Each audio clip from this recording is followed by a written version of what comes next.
थिएँ।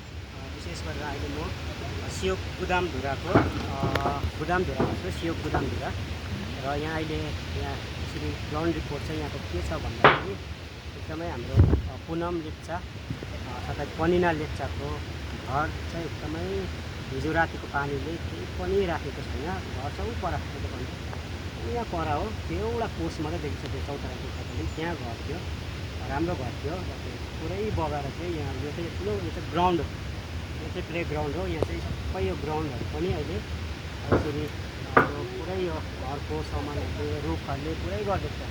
यो खोला, त्यहाँ खोला चाहिँ सानो खोला थियो र अहिले त्यो चाहिँ बगर भएर आएको छ। एकदमै यो गाह्रो अवस्था छ र साह्रो परेको छ उहाँलाई। घरको मालिक चाहिँ ऊ माथि हुनुहुन्छ, उहाँले काम गर्दै हुनुहुन्छ, कतिवटा आफ्नो बाँचेको सामानहरू गर्दै हुनुहुन्छ, यसो काम गरेको हो। त्यही बेला गाई पनि मरिरहेको छ।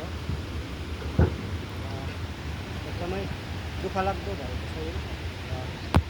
के भन्नु, अब यो देखेर त मनै एकदमै भाँचिएर आयो। हामीले सोचेको थियो अलिअलि हल्का होला भनेर, तर यहाँ आएर हेर्दाखेरि एकदमै नै क्षति भएको रहेछ।